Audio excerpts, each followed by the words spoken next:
Нужно кратко сказать о самом начале.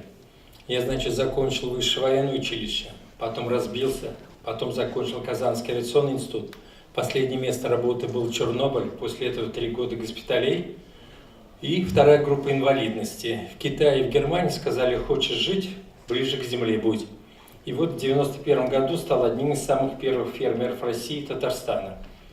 Но я пошел немножко по другому пути, чем идет агропром, чем идете вы.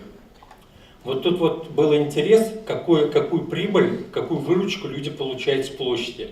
Вот у меня выручка с 1 квадратного метра питомника от 3 до 4 тысяч рублей.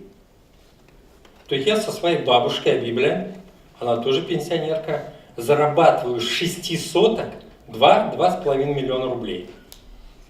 Работаем только субботу-воскресенье, начиная с весны и кончая осенью, если нужно говорить о прибыли. Мои лошади становились чемпионами России. Мои собаки становились чемпионами России. Тут я понял, так нужно сначала рекламу себе немножко дать. Следующий кадр. Значит, вот я хотел вам показать, где вы можете взять прибыль. Депутаты России, видимо случайно, в 2015 году внесли изменения в Земельный кодекс. В статью 1, пункт 2, пункт 3. Ну, пункт 3 вас больше всего. Приоритет охраны жизни и здоровья человека. Если окажется, что у вас земля имеет определенные отрицательные параметры, вы можете снизить кадастровую цену за землю и снизить свои налоги.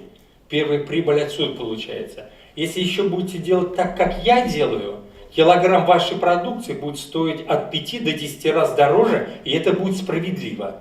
И теперь я вам все это покажу. Следующий кадр. То есть все законно. Последнее образование, 5-е у меня, это юридический факультет. Моя дипломная работа называлась «Противоправные бездействия прокуратуры при введении земельной реформы в России». Очень сильное давление было, но ректор защитил меня, я защитил работу. Есть 3 региона на земном шаре, где возможно устойчивое интенсивное земледелие. Потому что там есть лес. Вы можете его выпахать, допахать до подгрунта, но все равно он будет плодородный. То есть там возможно интенсивное земледелие. Следующий кадр. На наших землях интенсивная технология убивает почвенное плодородие и делает почву бедными и свободными от микроэлементов. А недостаток тех или иных микроэлементов усугубляет ваше здоровье. Дальше вы поточнее увидите. Следующий кадр. Вот в 900 году во Франции была всемирная выставка, когда Эйфелеву башню построили, и туда привезли 1,5 метра чернозема.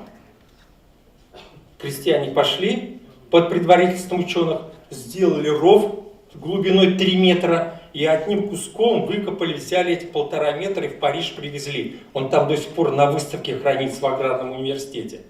Вот в 2014 году туда же поехали ученые, где был грунт выкопан, и чернозема всего лишь осталось полметра.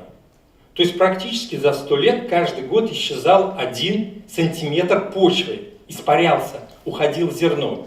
Вот у кого-то на полях есть тригонометрические вышки геодезической сети, наверное, или видели, когда мимо проезжаете. Обратите внимание, они сейчас стоят как бы на пригорке. А раньше, когда вышку ставили, была ровная земля и был ров обкопан. То есть поля съедены, плодородный слой съелся, и никто не думает его восстанавливать.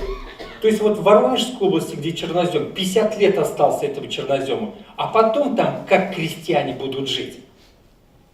Если мы сейчас этот вопрос не зададим, я не знаю, что будет с татарскими селами через 50 лет, с сельской местностью.